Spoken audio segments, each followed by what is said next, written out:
Hello and welcome to the Wad Fam Chalk Pod. I'm Dylan Weaver. And I'm Andrew Acebo. This is a 3-ring circus, apparently. Yes, no, it's the carnival episode, Andrew. We gotta go full carny. On your left, we have Bernard with a bucket on his head. On your right, we have episode 688, The Green Ring Conspiracy, Part 10. Which is what we're covering today. Excellent transition. Oh, look at this. Roll credits! Is this where I play the promo? Yeah. There truly is, like, I've got no context. Every person who's in this episode was already in this episode. Yeah, even Martin. Even Martin. So, shall we? On the next adventure in Odyssey, the investigation continues. If the Green Ring had been operating out of Odyssey for a long time, there might be something in the newspaper archives at the library. Matthew and I can do that. But a certain carnival proprietor has other concerns. Two Whitakers and that detective Polehouse. Yes. Get them out of the way. Next time on Adventures in Odyssey.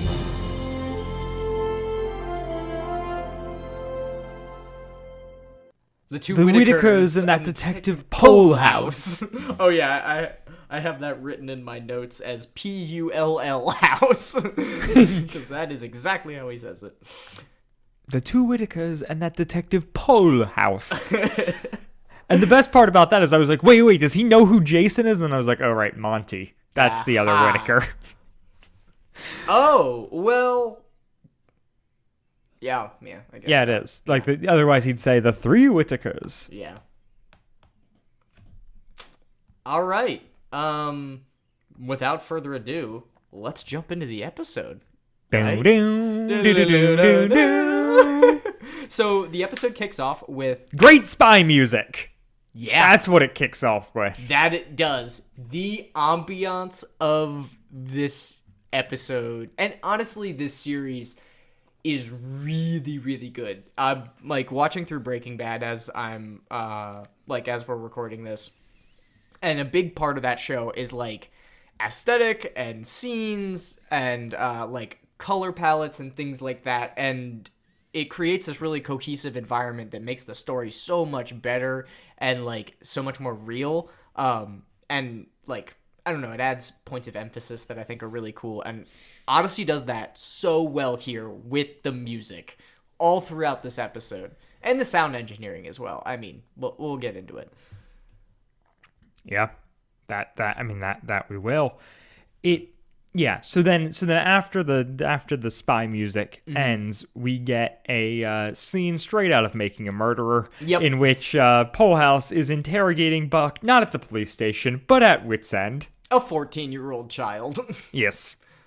Being held there, presumably against his will? I mean... Yes. Oh, for sure. Like, I guess, right. The way Odyssey plays it and the way they get away with this is that Buck is, like, very precocious. And Polehouse even says to him, you've got a kid's body, but the grown-up mind of a criminal genius. Yeah, that is a line that does sum up Buck's character pretty well, but, like, also, a kid's body is a pretty big clarification there. Yeah. He's not like fully mature in any way, even though he's had like a hard life. Yeah. And like I think it's there's kind of this whole, I don't know, like the whole thing with Katrina like really like latching on to him and whatnot comes across a lot in this episode. And even Emily brings it up later, but there's this question of like, how much is Buck in on this versus how much is he a victim? And the answer, which I mean we'll get into as the episodes continue, but we already have kind of from the background, is that like, so he is fully aware of the goings on and is criminally culpable for a lot of the stuff, but he's also being like emotionally abused and manipulated. Yeah, he's not fully autonomous. Right. By any means. Because he's 14. He's 14. Exactly. This is the thing. And so just all of that really like Yeah, that really rubbed me the wrong way then with this scene in which, like, yeah, Polehouse is interrogating him. And, like, oh, Buck doesn't give up anything, but it's like in a slightly different framing or a slightly different show, Polehouse is, like, full-out villain in this scene. Oh, yeah. He is not a super nice guy with Buck. No, and Buck is like proving how good he is at just like lying and making up stories on the fly because like we as the audience know more of the truth than like what Polehouse does. And then like Polehouse goes for like the gut, which like he makes a good move Trying to turn him against Skin. Right. However, I'm just like the whole time just like, this is a child. There is no lawyer. There is no guardian. What are you doing? But like putting all that aside, he makes a great play kind of setting him up about like, Skint probably betrayed you, right? Yeah. Like if you actually don't know any of this stuff, but your guardian's been perpetrating it, then like, then that's a betrayal. Yeah, that's not good for you. So Polehouse is like pretty harshly interrogating Buck, talking about the partial print on the plastic wrap and everything. He mentions that he toured the compound, like the old Ross compound as previously mentioned. Found a whole lot of nothing. Yeah, and when then this is when he took the mug in, Mr. Dash gave him a tour, but kind of nothing came of it. Yeah. Yeah, so this is when Katrina kind of pops her head and gets Polehouse out and kind of dresses him down for being a bad person and holding a 14-year-old child in an she's interrogation just like, what's the legality of this? And he's like, well, I'm going to let him go so that I can follow him. And hunt Don't him get like attached. a dog. Don't get attached. Yep, and Katrina's like, nope. I will respectfully decline your input, sir. Yes. But again, it's great. I like the audio engineering here because there's really great door shutting sounds and like the acoustics change when they step out into the hallway. I don't know. It's just really cool. Yeah. And it provides good ambiance for the scene. So the next scene is then Whit and Eugene in the workshop. It's like in the evening, presumably. Yeah, it's kind of no, because this is that is interesting. This might be the next morning. No, I guess it is still the evening. Yeah. Because, even though this is when technically would be day 4, they still are wrapping stuff up from day 3. Yeah. And then they switch to day 4 at some point during the episode. So, I guess this is still in the evening. And it's Eugene working on the phone, but he hasn't figured it out. It's kind of a nothing scene, which just kind of fills in Eugene on the stuff that we all already know. Dirk's still in a coma. He's going to visit Monty because Monty's in the hospital. Eugene's obviously distressed about what's going on. Yep. And then foreshadowing, Whit is foreshadowing where he's like, stuff is still going to happen here and it's probably going to help us because we're the protagonists. And it's a direct quote. Yep. Look it up. It's in listen to it, It's only like what, $15 a month for the AIO Club? It's only 10. It's only 10. Wow, that's still too much money in my opinion. For really only like 800 audio dramas. That does seem like a lot of audio dramas, Andrew. But for $10 a month, there's so much content though. Like how long is it going to take you to get through all of that? A good while. Yeah. I mean, yeah, but what I'm saying is the amount. But, like, the albums are, like, $25 an album. Yeah. Oh, yeah, 100%. As opposed to, yeah. Right. So, yeah, if you're not listening free on the radio, then, like, this is the way to do it. Or just borrowing it from your church library. Certainly not stealing it from the internet. I would never do that. Me neither. Never stolen anything from the internet in my life. You wouldn't download a pizza. Would you? Maybe, actually. I don't know. With the way 3D printing's going, I might be faced with that decision in the near future. Yeah. Hey, I mean... Anywho. Victimless crime. Pizza downloading. Pizza downloading. I guess the victim would be small businesses, which, honestly, that makes me way more sympathetic than, like, big Hollywood studio or Focus on the Family. Yep. I feel like, destroying a small pizza business would actually hurt me a bit. And hurt people that can't afford to be hurt. Anywho, we have been stalling because the next scene is incredible. It's Wooten and Connie. No, it's not. Am I lying? What? Did I miss a scene? Sorry, let me just... Yes, it is! I missed a scene, and it was this one. Okay. I was like, what? I listened to this episode twice. Nope, for once Andrew's notes were better, or he's just better at reading. Maybe. The jury's still out, folks. Yeah, we're not sure. It's pretty well hung. So the next scene is Wooten and Connie. Connie shows up. Great scene. Outside Wooten's I knew this was the next one. Yes, Dylan knew the whole time, and certainly not fixing this in post. So Connie goes and she rings the doorbell, and it rings on the outside of the house. Oh my word, I love it so much. It's so funny. And, she knocks, then rings the doorbell, rings on the outside. Wooten comes out and is like... Connie's like, don't you know that your doorbell's on the outside? And Wooten's like, well, yeah, it's so you know that it's working. And, because otherwise it rings somewhere back deep in the house and you don't really know if it works or not, which is very real and very true. Yep, it's a great point.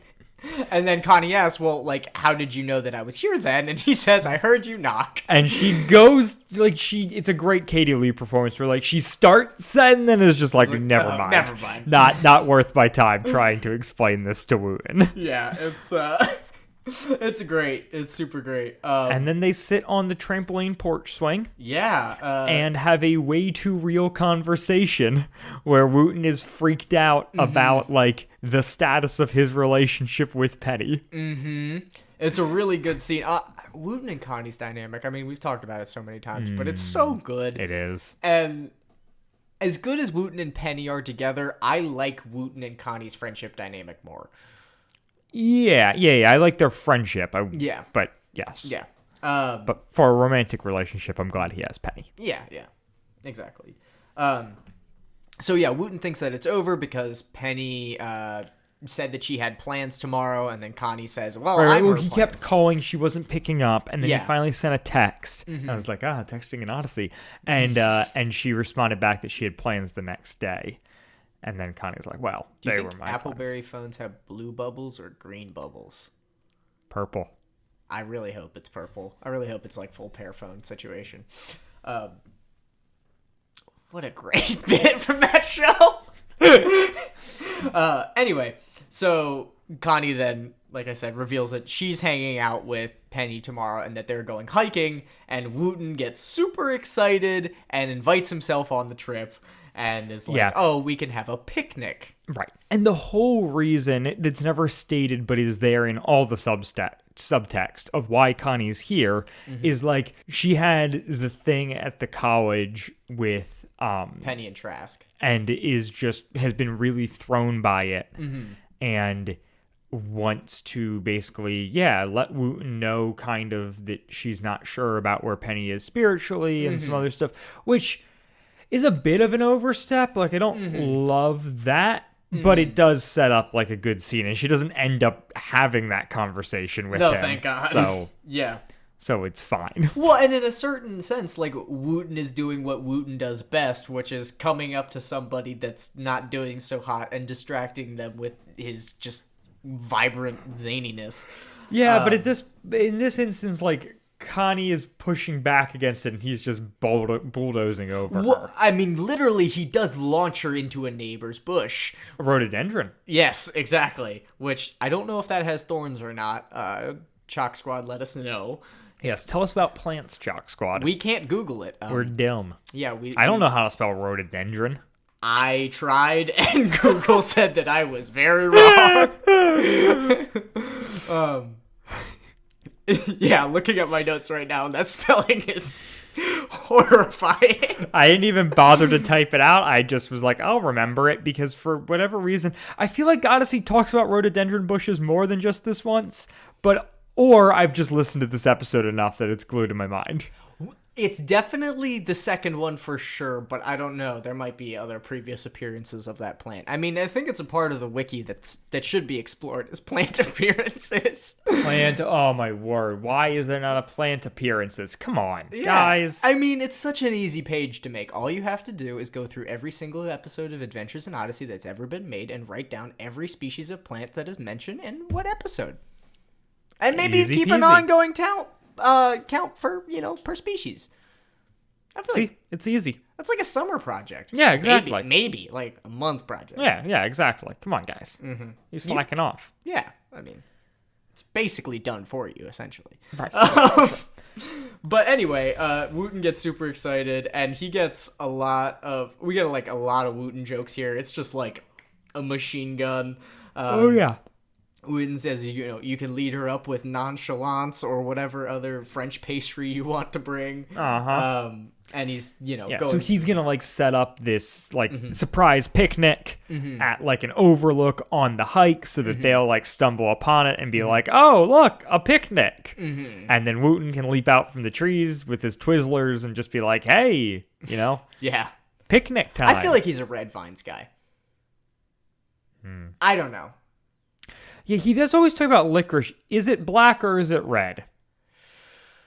I think it's definitely red. I feel like it's cherry licorice, but that's Ew, strawberry though. well, yeah, strawberries. Strawberry Twizzlers, the cherry pull and peel Twizzlers, big thumbs down. The Really? only good Twizzler is the strawberry Twizzler, Okay, all right, that's fair. and I will die on that hill. I mean, Come fight me. I folks. respect that. Red opinion. vines suck. Yeah, I'm not a huge fan. The only good licorice, I'll go that far. The only good licorice is a strawberry Twizzler.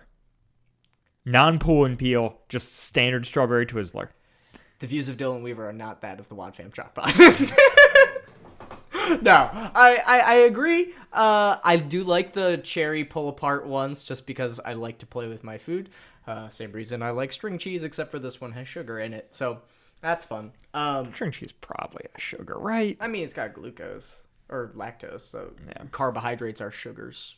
So Okay, chemically. by but yeah. loose sense, they do. I do love me some string cheese. Mm-hmm. The horror of watching someone eat a string cheese without pulling it apart It's has upsetting. scarred me. It's very upsetting. It's like watching somebody take a bite out of a Kit Kat instead of breaking them into pieces. Oh, I had not thought of that horror, but that is bad. Yeah, it's very upsetting. Oh. I hope I never see that. Yeah, I wish you could see the face Dylan is making right now. He's staring off in existential dread. Which is probably what Connie is doing right before she is launched into the neighbor's Rhododendron. Rhododendron bush. Yeah, swing hard. It's rhododendron time, is what he says as he launches. Swing hard. It's rhododendron time. Swinging on Wooten's front porch. Oh boy. Oh no. Yeah, we then, have fun. We do. Then we jump back to Wits End for an inexplicable scene. Yeah. Polehouse tells Buck to, bring Skint to the police station the next morning and then has Hardwick take him home. And that's all good. And then Polehouse walks out and Katrina's like, are you really just going to let him go? And it's like, Katrina, the last scene you were in, Polehouse told you He was that gonna he have was going somebody to have follow. someone follow him. Why are you asking? They hate Joy. I don't know. It's so bad. It's really bad. It just It's a long episode. They could have just cut it. There's a couple scenes that could have just been cut. But why this thing has to happen twice is really weird. Well, and it's because it sets up Katrina it's doubts because they want the good bit. Yeah. Which is a good bit, but So she's like, He's a shrewd boy. right. And he's like, oh, he's not going to, outsmart, a whole squad of police officers. Cut to, he outsmarted a whole squad of police officers. Yeah. Of course, like naturally, which is great and fun that they did that. Because honestly, I don't know that they do that a whole lot with the No. whole like they say something isn't going to happen and then it happens. No, That it's joke. yeah, it's a good trope. I'm into it. But yeah, so they lost Buck, and then Wit shows up for whatever reason. Yeah. There's And they presume that Buck is staying with Skint. Yeah. Or is going to be reunited with Skint. And then Eugene comes in and Katrina as well. right, and yeah, Eugene and Katrina have this little exchange where she's very much like talking about wanting to prove that Buck isn't actually a willing accomplice. Mm-hmm. And it's I don't know, it's a good exchange between Eugene and Katrina, but I don't feel like anything really happens. Mm-hmm. Yeah, well, the thing that's established is that Eugene is going to stay and work on the phone, and Katrina wants to go find Buck. Yeah, I mean, I guess that's established. That just doesn't seem like anything. No, it really isn't. What? They're continuing doing the same thing they were doing before. And then we jump to Buck at Dock C meeting Skint. Mm-hmm. And we get... Is this my biggest frustration of the episode? I don't know. I feel like I got a lot of frustrations here. But Buck and Skint have this whole exchange where Buck cracked the secret code that Skint was saying over the phone that made him put together all these things and be able to meet here and Bait, Trickle Lake. Right. I figured Dock it would just be C. Dock C for the heck of it. There's a nice thing of oh, look, they're cute. They have a repertoire. It shows Buck's competence. It's good in that regard. Mm-hmm. However, the phone call in which Skint set this up with a bunch of code words was not being monitored. Otherwise, there's other stuff he wouldn't have said. Yeah. Yeah. They were very clearly treating that phone call as we are the only people who can hear this because they're talking about about stuff going south and previous things that had happened. They're talking about very personal, private things that they weren't cloaking. Right. They weren't speaking evidence. as though Wit was standing there saying you have one phone call home and I'm going to monitor it. They were talking openly. So why the subterfuge? And I think it's twofold. Mm-hmm. I mean, I think it's bad writing, but I understand the motivation, which is you want two things. You want to, in the previous episode, really make it seem like Skint is hanging Buck out to dry. Mm. Then in this episode, you want to plant that seed of doubt in your mind where it's oh, maybe Skint wasn't hanging Buck out to dry. So you want both of those realities to coexist in your mind where you truly don't know what Skint's motivations are. Would he look out for himself over Buck? Does he actually care about Buck? They want you to have that complexity. And they also want this cute moment where they both where Buck knows the codes and gets to show off how clever he is. Well, and also, but the problem is that it just creates an inconsistency. Yeah, exactly. It directly references itself in a way that is not really complementary to the continuity of the events as far as cause and effect are concerned. So, yeah, anyway, they have their nice catch-up moment, and then Archie Hagler shows up, and he's super nervous about everything that's going on. Yeah, and Skint invited Archie to the dock, but didn't expect him to come. Because there was a party, and then Archie's well, the party ended, and Skint's oh, well, okay, this, bad criminals, I don't know. Yeah. Maybe Polehouse was right later in the episode about people slipping up. Right. And then he basically calls Skint incompetent. Mm-hmm. And tells him to ditch his truck, which we find out was Archie's truck all along. Love that. And change his look. Yeah. Shave his hair, Right, he hands him some clippers and is here's some clippers, change your look. Yeah. And they're moving out of the carnival, or they're moving out of the compound and staying at a trailer in the carnival instead. Oh, yes, good call. Which is also a thing that happens. So then... That's right, folks. It was a thing that happens. In the show, Adventures in Odyssey, which we are here to talk about. Yes. Yeah, we jump to Eugene and Wit the next morning. Right. So this is finally where our day change happens. Mm-hmm. Eugene has pulled some information from it. Mm-hmm. The From only the thing, phone. right? The only thing he's pulled is numbers that remind him of the ones they found in the backpack. Convenient. Yeah.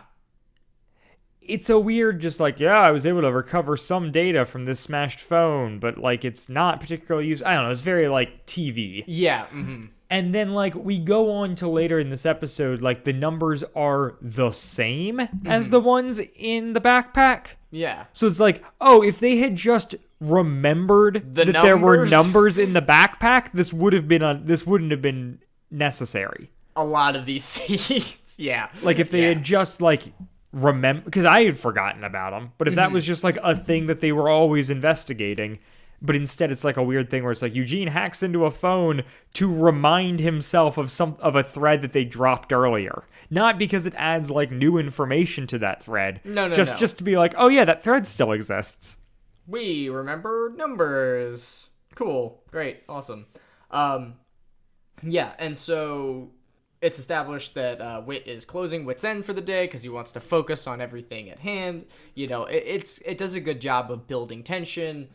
This is kind of like the gathering of the Avengers, as it were, before the ending of this album, in that they establish Wit's End as kind of HQ for their operation, and Matthew and Emily show up.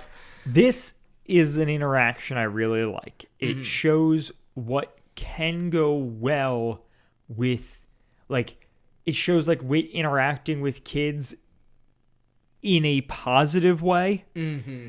That is still like part of a big mystery and like, but so there's this great, like, he's like, oh, Matthew and Emily are going to do, like, I'll get them to do some investigation for me. And then they're like going back and forth and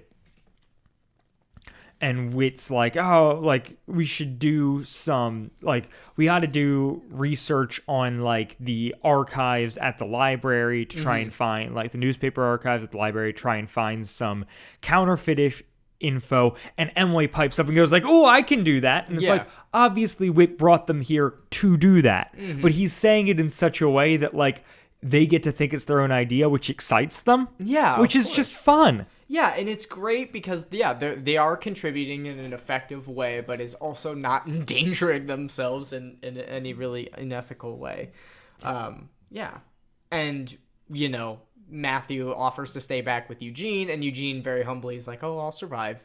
Which is nice, because, like, Eugene is obviously much smarter than Matthew when it comes to technology and stuff like that. Yep. But, like, he makes him feel like, you know, there is some value of Matthew being a part of Yeah, it. and I like the, like, Wit giving Matthew and Emily a case to work on is also like a push the two of them together again when they've been kind of estranged. Yeah.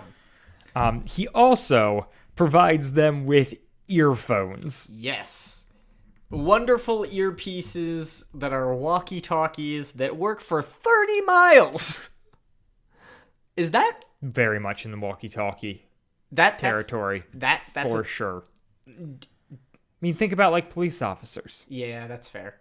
Yeah. And some of that might, like, police officers might be rebroadcasting and stuff to some extent, but, like, when my, like, dad would, like, hunt up north and, like, they would be in, you know, all spread out over the mountains and valleys and communicate on walkie-talkies in an era before cell phones. Oh. The thing that is funny here is just, like, they're talking about these as so high-tech. And I'm like, it's 2011 and you're, like, spouting off about, like, your cool walkie-talkies. Like, this is the kind of thing that would have been cool in, like, the Novacom. 80s and 90s. And we are way past that. Yeah. Like, I think about, like, you know, a movie that we've referenced before on this show that I really love called Sneakers has a, you know, earpiece walkie-talkie that's, like, fully invisible, you know, when they're, like, talking. That's a movie that came out in, like, 92. And it was like, oh, look, cool. Like, Cool we've got, technology like, we've thing. got, like, spy tech. Now take that 20 years in the future. Or, like, it feels very, like, Cold War. Yeah. And it's just like, but these are not, like, it is 2011, we're dealing with like smartphones, and Yeah. you're like hyping up like an earpiece walkie-talkie. Wonderful. I mean, and if it was like super discreet and that was the value of it, then okay, maybe, but it's not even really played as that. It's just we want these kids to be able to talk to each other, but we can't give them phones. Yeah. And then there is a great interaction between Emily and Whit. Great in a lot of ways. I have some issue with the way that Whit responds at the end. Not necessarily as like it's a completely bad thing, but I do have some frustrations. This is like my biggest frustration for the episode. Okay, cool. So I just think, well, yeah, we'll talk about the scene and then we'll get into it. So it is, Emily is worried about Buck's involvement in all this. She said, she has a line of like, I trusted him and he used my trust for his lies. Maury? Anybody?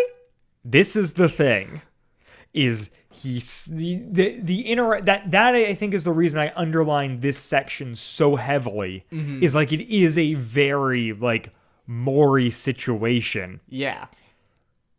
But like in this scene, I think Whit like handles it way better than anything he ever did with Maury. Oh yeah, 100%. Where he's just like, look, like, you know, yeah, she says, you know, I trusted him. He used my trust for his lies, and was like, and for that, we should pray for him and for us that we would be given the strength to forgive. Yeah. Yeah. Which is very, very real and important. And like, I think that it's important that we push people towards forgiveness, because it's really like the only thing that changes people, in my opinion, or one of the only things that changes people for the better. But I would have liked to see Whit hold a little bit more space for Emily being so like broken up about, you know, being used by Buck, because she's very young and like this is probably her first interaction. And my biggest frustration was just, she says, I trusted him and he used my trust for his lies, and Whit jumps in and completes that sentence and says, and for that we should pray for him, which is cool and great. And Whit's not making a bad point there, but that kind of dismissal of the personal effect of the things that are happening, I think, is sometimes problematic. No, I totally get that. And I think also but like, I can't hold it to a standard of perfection. Like, no, but no, and I do, but I fully get what you're saying of just like, he steps on her grief a little bit here. Yeah. And then the like, but like, that's really the only part of the scene where he steps on her grief. I don't know. There is something too about the, like, I really appreciate the sentiment of prayer and forgiveness. Yeah. Oh, but, yeah. And I get the thrust behind it, and I like it from that respect, but it's maybe not the best counseling in this instance. Yeah. Mm-hmm. And the, like, Emily's coming to him with, you know, some tough stuff that she's struggling with, and Whit jumping right to like, and let's forgive him, is like tough, where I'm like, I don't think that that's playing to Emily's needs in the moment. I think it's a good message, and I think it's ultimately what the goal needs to be. Yeah. But I think there's a way to communicate it in a way that's like a little more loving and human. Well, yeah, and just holding, I'll say it again, like just holding space for both the potential future actions and also like where she's at now, and how how Buck's actions have, you know, affected her emotionally. But, you know, again, I think that it's a good interaction, and seeing Whit behave much better than with Maury, like, you know, so much better. What happened with? What happened in 10 years to you? What? Did something just peak? Yeah, I think we just had an audio glitch. Oh. Anyways, so the next scene is a brand new Skint waking up Buck. Yep. And this is one of the most we make an audio drama and we need to communicate something visually, scenes Yeah. in Odyssey. Like, it's Yeah. so What? clearly... You look so different. We're like, Blah, blah, blah, Buck's blah, like blah. startled by him being woken up, and then like, and Skin's like, oh, you know, it's me, Buck. Like, I just, you know, and he's like, you shaved your hair or you trimmed your hair and shaved your beard and you're wearing a suit. And he's like, yeah, I gotta like change my look with the times. And it's like, Buck, you were there when Archie told him to do this. Yeah. And then he goes on to be like, and plus, you've seen me like this before. Exactly. Just to like, because people listening are going like, wait, why is Buck surprised by this? He's like, there's Archie's, I'm sure Skin has had different looks over the years. And then he, addresses that. But it's just such like a lampshade. Yeah, and you still leave Buck just being like, wow, whatever. And then Buck talks with Skin about kind of being up all last night, wrestling with stuff. Skin is initially like, oh, being up all night's a good thing. And then, Keeps on your toes. Yeah. And Buck's like, oh, well, I think we need to leave. Like, I don't feel comfortable hurting people. And Skin's like, oh, that's a bad thing. We can't leave. Like, we've got stuff we everyone need to looks do. out for themselves. The smart ones profit from it. Yeah. And then Buck's like, yeah, but the people here aren't like that. Like, they care. And it is the Odyssey trope that is just like inextricably linked with this show. But is this idea of like people see Christ through the town of Odyssey. Yep. The Like, entire people group. this is just like a quaint small town where people trust each other. Therefore, God. Of course. Must be God. And, that like- ice cream is too good otherwise. And like, I know they give it more depth than that, but it does oftentimes just feel like boiled down to, yeah, but like this person is like having a change of heart just because of like the goodness of the town. That's because like everyone in sight is a Christian. Yeah, and he's had nice interactions with some people. What Yeah. about Pull House has been super trusting? Get out of here. Right, yeah, like It's so nice. Yeah, you've had a rough time with Pull House, you've had a weird time with Jay and Matthew and Yeah. whatever, but yeah, I But understand he the still function. defends them. Buck Okay, does. I understand the function of this, but it is just like this classic, like, if everywhere could just be like more like Odyssey, the world would be perfect. Yeah, exactly. If we all just I've had never Mr. been Wi- somewhere nice before. I've been in all these cities and at carnivals and stuff. And so, if I just like took a moment and like slowed down with some good Christian families, like that's all I need to like see the light and turn away from my criminal past. Yeah, lemonade with way too much ice. And some peppermint. Maybe. And so, yeah, but then they get to the crux of it, which is just like, he's like, what would have you done if I'd been arrested? Would have you risked yourself to save me? Because Skin's like, oh, I would have gotten you out of it. Like, we would have come up with something. He's like, yeah, but like, would you have put your own neck out knowing that like you would have gotten and like it would have wrecked you to save me? And Skin's just kind of like, I wouldn't worry about it. Yeah, don't be ridiculous. The most, everything we've been working for happens today, essentially, is what he says. Yep. Which is cool and builds tension and very exciting. And then we get the worst scene ever. I don't Yeah. know. It's just it's not that it's It's clunky. bad. It doesn't It's- make sense. It's Well, it makes sense. clunky. It's clunky and unnecessary in an episode that we've said is like plenty long, and they didn't need this. So there's like Pull House giving his officers a pep talk Yeah.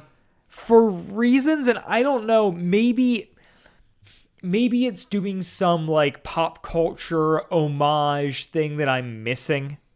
I don't think it is, though. Or is it just riffing on pep talks in general? I think it's just riffing off It's pep just talks. not a good riff. I don't know. Yeah.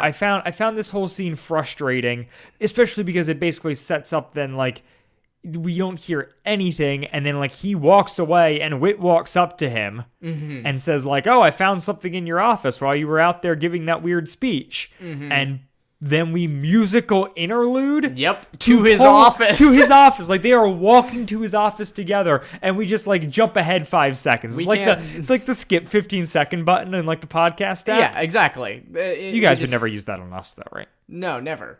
Certainly not when I'm on a rant. No. Well, we don't have any ads, so I like to think that we give less of a reason to skip. Right.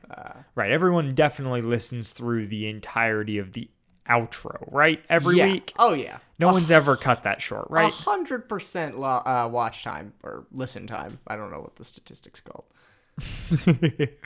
But yeah. So and then this is right, the whole scene where it's just like, the numbers, they match. And that's we should look into that. The numbers, they match. Cool. And then Martin comes in and gives some Wait, so you're telling me that the only piece of paper in a bag full of money actually might be important? What? Whoa. Yo, I don't know, man. These guys are onto something. Our detectives clearly overlooked that. And then Whit asks him if he's checked the traffic cams for the trucks, and he's like, actually, I did. Martin's been working on that. And then Martin walks in. Amazingly. Right on cue. And then he goes, and Boss is like, Martin, just the guy I wanted to yell at. Yes. And Martin gives this kind of like anxious, portrayal of what happened on the cameras. So it shows the red truck going through town, and it's making a stop at Burger World and then at Trickle Lake Concrete Trickle Lake Concrete. Like, across the street. Why would it stop at Trickle Lake Concrete? Yeah. Questions. So many. This couldn't be a clue or a hint or clearly a dead giveaway. And then Martin also drops the line that the old compound, so the Ross compound, is owned by the Consolidated Arts Foundation. Which, have we heard? We've not heard Consolidated Arts before. Don't believe. I think this is the first reference to Consolidated Arts. Feel free to call us out if we're wrong. Yeah. But they reference Consolidated Arts and then are like, that's the same company that owns the carnival. Mm-hmm. And Polehouse is just kind of like, okay. So he pays himself rent every month? Right. Great. Awesome. Yeah. We also find out the auction's in an hour, mm-hmm. which does set up a timeline that will matter. Mm-hmm. Because, we've got an hour of episodes left, folks. What? I mean, roughly. Yeah. It is weird that there's 2 episodes left. I feel like there's so much that needs to happen.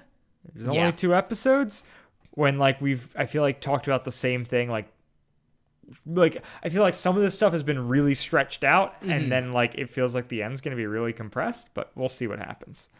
I mean, it certainly does, especially with the way that this episode ends. But before we get to that, the next scene is Emily and Matthew testing out the earphones. Oh yeah, Whit's going to have them look up Consolidated Arts as mm-hmm. well. Yeah. But because it's another comedic hard cut mm-hmm. where he's like, oh, I've got some like crack investigators to like who I can have check in with Consolidated Arts, and then we cut to Matthew and Emily like scrolling through newsreels because once again, I realize that like libraries are an underutilized resource, and like this is for sure a good way to find information, mm-hmm. but it's also funny that they are essentially employing the same strategy they did in the case of The Secret Room, like 30 years prior. Yeah, and even in Showtime, it's at like probably 20 years or 15 years. Yeah, I mean, judging by Monty's age, it's like 20. Yeah. Or more. So, yeah. Oh, sorry. Yeah, it's just a tiny little scene of them mm-hmm. like having fun, playing around with the earphones, and looking through 30 years of counterfeiting articles. Yeah. Or 40 years, something like that. A lot of counterfeiting articles. Yeah, and Matthew like compliments Emily, and Emily kind of catches it and was like, "Oh, you're actually being nice to me." And mm-hmm. I don't know, as much as I have frustrations with some of the plot structures in this episode, I really do like a lot of the character interactions that we get between Eugene and Katrina, between Connie and Wooten, between Eugene and Whit, between Emily and Whit. And And even through Katrina and Polehouse, I feel like in that scene where, Polehouse tries to shut her up and she kind of tells him off. Mm-hmm. But yeah, I don't know. And then the final scene is Dun dun dun. Archie and the Stiletto meeting at presumably like his trailer at the carnival. Something like that. Yeah. They're come to an understanding. Yep. Then Bert and Frederick walk in and they're like, yeah, he's like, you take care of that thing I asked you to take care of? And they're like, yeah. And he's like, all right, folks, tape him up. And they're going to tape up the Stiletto to take him to Mr. Groat. Yep. And when Jason starts to resist, he's like, give me Archie's like, don't move. And he's like, give me a good reason not to. And he's like, this pistol has 6 good reasons. And then he goes, those are good reasons. Yeah. It's the classic Charlie Brown, like, I got 5 good reasons to punch you in the face. Those are good reasons. Yeah. It's pretty funny. Yeah. So yeah, he's going to be carted off to painful Mr. Groat. encounter. But we don't know, we are uncredited. We don't know what who's playing Bert and Friedrich. But one of the two of them let something slip. About engraving plates. Yes. He says the engraving plates are safe and sound at TLC. Which is weird because the TLC is a building at LBC's campus. Which is weird because, I feel like we set up a building that we were like, why did they go to that? About 5 minutes ago in the episode that was called Trickle Lake Concrete. Oh! I wonder if that is, look, it's TLC. It might just be. Huh. Crazy, I right? wonder if it's the same thing. Yeah. Also, Tender Love and Care. Yep. Can't riff off that off the top of my head. Sorry about that. Just whiffed. Yeah. So and that's how the episode ends though. It is. Yeah, the Stiletto, aka Jason, being carted off by Archie to Mr. Groat, a international terrorist? Yeah. Presumably? Yeah. I think he's the international financial terrorist or whatever. Love that. I mean, don't, but also Got to bring down capitalism, man. I mean, not the worst idea Groat has had. Yeah. I figured it was going to happen at some point. I was just hoping it would look a little different. Yeah. Any closing remarks? Just the Chris outro, she talks about, people being okay with hurting others if it helps themselves. And listening to that in 2021 definitely struck a little bit of a chord with me. But that being said, no need to pick fights. Well, maybe some need to pick fights, but I don't know. I think that the sentiment is true, and also, I'm glad that they're making Buck standing up for nonviolence and doing that, which I think is good, and fun, and I mean not fun, but it's good for the show. But that's it. I don't really have anything else to say. Good episode, not perfect by any means. Could be trimmed here and there, and maybe a little bit everywhere. But still liked it. Yeah. It sets a lot up, we'll say that, as far as I have no clue what these next 2 episodes are going to entail. Except for, presumably, Jason's going to confront Groat, and is Whit going to save the day? Is Matthew going to save the day? Is Polehouse going to save... Is Wooten going to save the day? Is it going to be all of the above, folks? Is Wooten going to slingshot himself into the situation with his trampoline swing? I hope the trampoline swing Just makes a comeback. Power boy, full suit. Just throw everyone into rhododendron bushes and the world will be better. Exactly. How they do it in Odyssey. Yeah.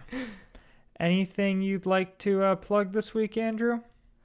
I watched the new Bo Burnham comedy special. That was very good. Okay, yeah. I heard good things. Yeah, it's very interesting. It's definitely crass, so be prepared for that if you are sensitive to explicit language.